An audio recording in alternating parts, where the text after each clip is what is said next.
A 1, 2.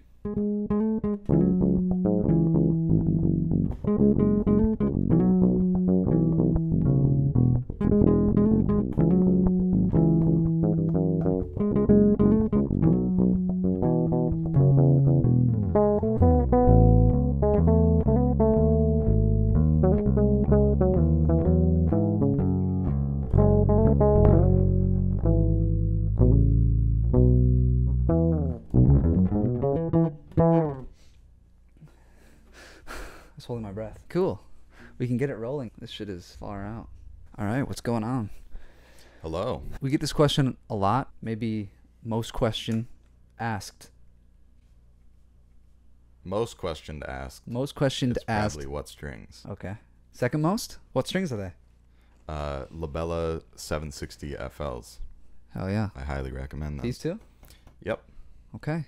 These are really old ones. These aren't fully broken in yet, so Feels like it. I just don't play a P bass all that often, so it's a bit of a workout for me, but it needs a setup pretty bad as well. Yeah, so you're curious as to whether you should get a J bass or a P bass, and which one is superior. and we're going to answer that question and make that real easy for you. Neither. So stay tuned. I'm kidding. Both these basses are DI. They're direct. Oh, yeah. So we're not like miking any amps or anything. Yeah, and use headphones or something nice. Don't use your freaking Phone speaker. Yeah. So yeah, this is just 1/4 inch into Focusrite, into laptop, and Yeah. I'm gonna leave the sound completely flat, no production at all, so you get the real sound. Yeah. If you end up purchasing one of these beautiful instruments, you can use our affiliate link down below, and that would help us out a lot. It would indeed. I'm not going to know the exact years because I'm not that smart. I'll put it on the screen. So this was the first mass-produced electric bass, the Fender Here P she bass. is. Around the mid-50s was when they started production. It's remained more or less the same instrument. So this one specifically is a 60s reissue that Fender sold for, I don't know, a couple years. I think I bought it in 2020. They don't sell it anymore new, but they obviously have a bunch of different stuff. So that's why. Made in America, right? Yeah. Got a humbucker here. It's the 60s build. So Yeah. you get these tuners, which are the vintage tuners. It's not the original, like, oldest headstock. It's the 60s headstock, and then it also came with a Oh, you took that off. thumb rest. But yeah, I took it off because I don't like it. Yeah. In that intro recording, we had volume all the way up and tone all the way on.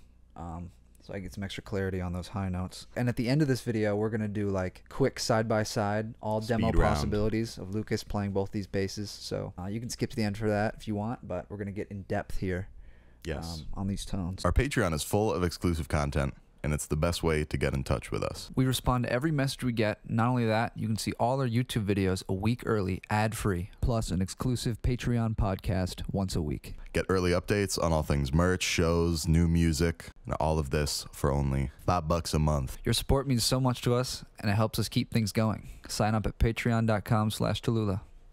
Thanks. Thanks. Tone fully on. Open E. Oh, yeah.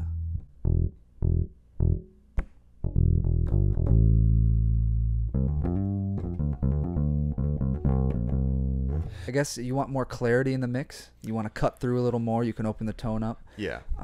When I think of tone on a P bass, usually I think about it with round wound strings. Yeah.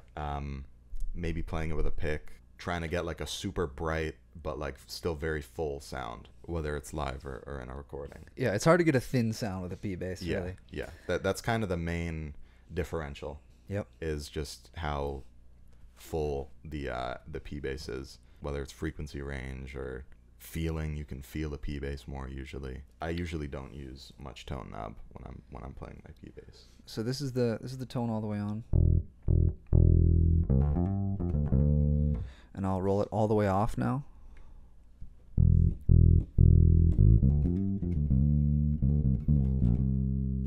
So you get more of a round, warm, full tone. Doesn't come through all the way. It's kind of just, Yeah.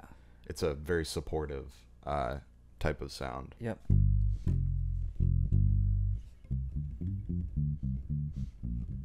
Is that palm muting? That's palm muting. Okay. And that's about it. I mean, I don't know. You can play up here a little. Yeah, there isn't quite as much variety to the P bass. Yeah, it's literally just tone or no tone. That's tone all the way off. Tone all the way on. You're just gonna get a pretty dark sound regardless. Despite that, very versatile. Yeah. Like you can use a P bass for basically anything. You can use Yeah, it for it's- rock. You can, get a pick out, get a fuzz pedal out. You can play some jazz. You can do some walking lines. You can get funky with it. Who are some of your Bass favorite with- P bass players? I mean, James Jamerson, Yeah. is number one. Fuck. Almost. Cut almost. that out. You definitely get more variety with round wounds. If you feel like P bass is right for you, I'd probably start with round wounds and then go from there, just because it opens up the amount of brightness that you can get in your sound, but you can still get a really dark, supportive sound, and you generally have all the same options that you would with flats. It just doesn't get quite as dark. As for P bass players, though, Pinot. yeah, I feel like Jamerson and Pino were like the P bass dudes. Yeah. When it comes to kind of feature bass players, there's an infinite amount of bass players who are like P bass players, and they're on tons of recordings. Carol K is on probably 500 recordings with a P bass. You're on some recordings with the P bass. Yeah, a select few. Oh, Because you're not going to stand out as much, I wouldn't Yeah. say, but you can. You definitely can. for sure, You can make it sing, baby. for sure. But yeah. A recent example is like Sam Wilkes. He does his own music. He plays with a ton of people. Dude shreds. On like the Lewis Cole and like Lewis Cole and Nowhere stuff. Plenty of fret noise in there. Really, really cool P bass playing. So Yeah. check that out if you want. Someone I really like that mains a P bass is Michael League. He's got some super he's not super loud. He plays the most beautiful stuff, but you got to listen for it. And you can feel it at all times. Yeah. And it moves the music so well. But yeah, Michael League of Snarky Puppy. Check that out. Also, apologies for playing this bass like a guitar. Stick around to the end again for the Lucas demos. Okay, let's get into that. It's just the bassy bass. That J baby. It's the bassiest bass, the P bass. Well, I don't think we said at any point. P stands for precision. Yeah. Let's hear those J bass tones. Okay, so this is a Fender Jazz bass. Hell yeah. A rather nice one at that. The Fender Jazz bass was, I want to say, the second mass-produced electric bass, but it was definitely the second one that Fender mass-produced, I believe. And they kind of just went 2 for 2. They hit the P bass and then they hit the jazz. This bass is very different from the P bass. The jazz bass came out in 60, 61. This is a 65 before Fender was bought by CBS. So it's it's the first, I guess, era of Fender instruments while they were still the original Fender. These are the same tuners that are on this bass. It's like the early 60s style tuners. A lot of the hardware is all the same stuff that you'll see on modern day jazz basses. You took your little rest off that one as well? Yeah. Yeah, this The thumb rest or whatever? this had the... That's a thumb rest right there? I think the actual application would be to hook your fingers on the back of it and play with your thumb. Oh, okay. So obviously this bass has 2 pickups as opposed to a P bass that has 1 pickup. This is a neck pickup. It's much darker. The neck pickup of a J bass is a really specific sound that not a lot of people use. Someone that comes to mind is Laura Lee from Khruangbin. She rips.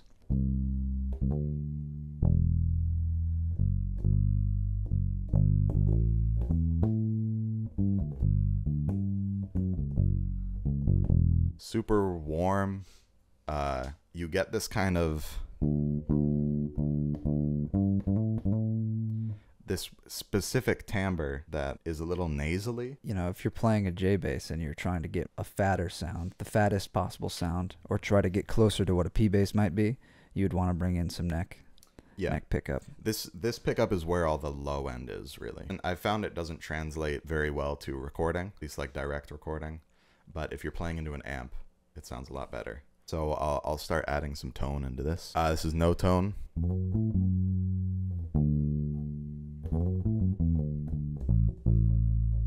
To turn the pickup on, you just turn the knob fully on. Right. and it just turns it up. Basically, it's like a volume knob for Pretty each much. pickup. These Instead of these an on-off pots switch, specifically are a like little weird. Like in a guitar where you're switching back and forth. With the J bass, you're just turning up a pickup. Any blend is just the straight volume of the two. Yep. Half tone.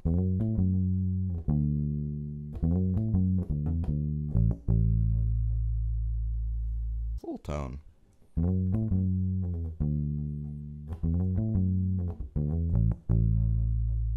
Not a huge difference.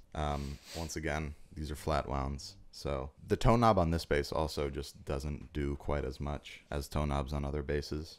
It'll be more obvious with the bridge pickup though. So speaking of the bridge pickup, this is full bridge pickup with no neck, no tone, just bridge pickup. Nice. Burpee. That right there is the reason why that bass is my favorite bass, because if you want that bass to cut through and get a nice, if you're trying to play some funk as well, that's what we do.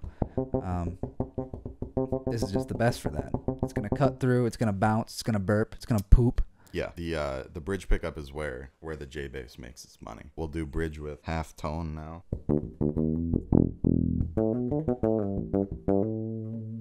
Full tone. That was a little less than half, but.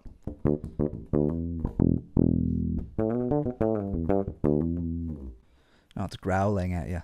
Yeah. Want to mix in some neck and bridge, show some combos. When you start mixing these two together is when you get my favorite sounds. Probably the best all-around J-bass sound for playing live is just full both pickups, at least in my opinion. No tone, full bridge, full neck. Because you get all of the low-end support and the fuller sound of the neck pickup while still getting the bright and punchy sound of the bridge.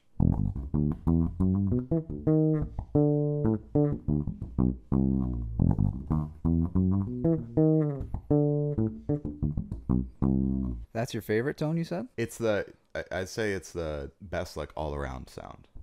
Okay.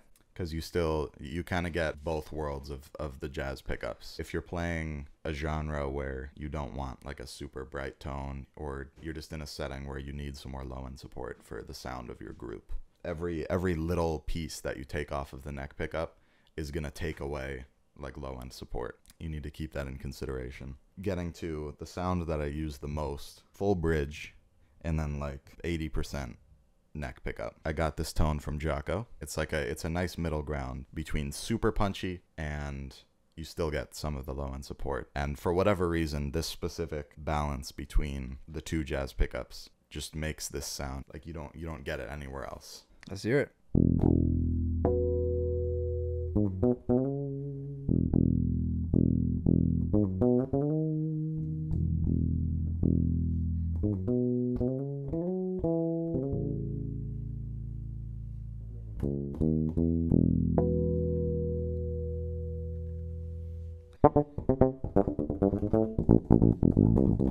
You'll notice I'm playing right over the bridge pickup because that's where you get kind of the punchiest sound. Yeah, so now that you've got both pickups in, play something and move your hand from back to forward. Sure. So you can hear the difference in sound. I'll do the same thing as well, actually. So all the way back here.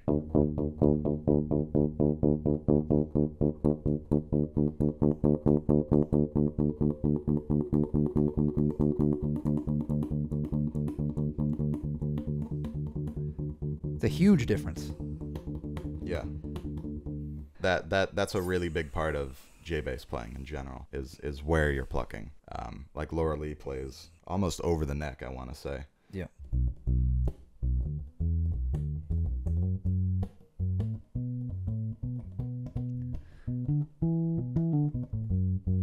Like that's a really cool Laura Lee tone. impression. Yeah, it's a great tone. Let me do that.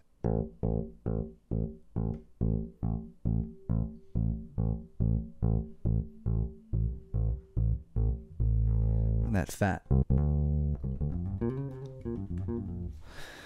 I usually default to just playing like over the pickup on a P bass. Yeah, me Just too. because that's where the most power is. So we talked about some P bass players we like. We already brought up some jazz bass players we like, but obviously Jocko is the king of the jazz bass, I'd say. Yeah, it's worth noting, more versatility into like slap bass with the J bass. Yeah, Marcus Miller. I'd say slapping is generally better sounding on a jazz bass, but it has its applications wherever.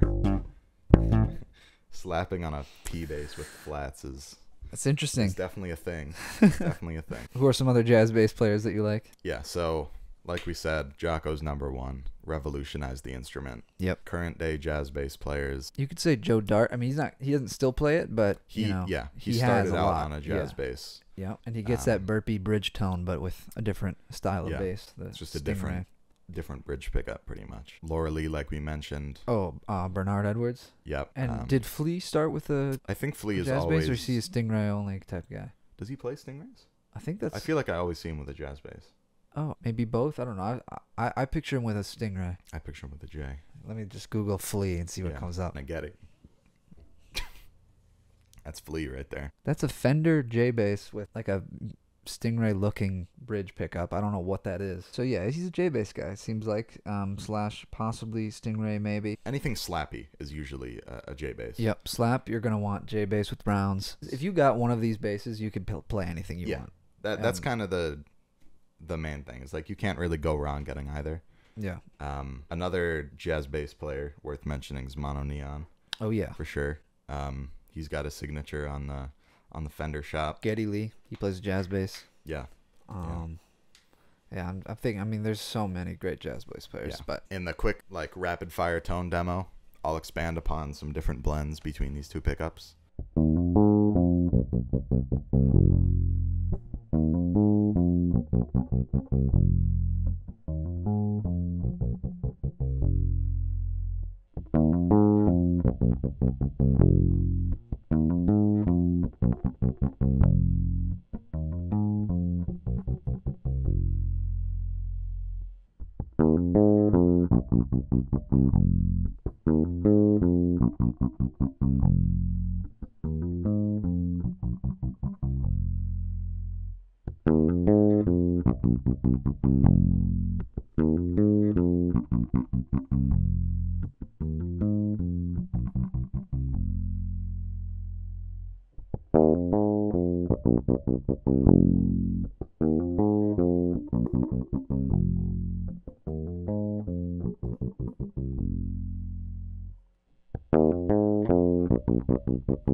all right, thanks for watching. I hope this helped. If you have any questions, drop them in the comments. We'll do our best to get back to you. Yep, and let us know if you want to see. I think we're going to try to do a Strat versus Tele version of this video too. This is all the info we got, so hope that helped.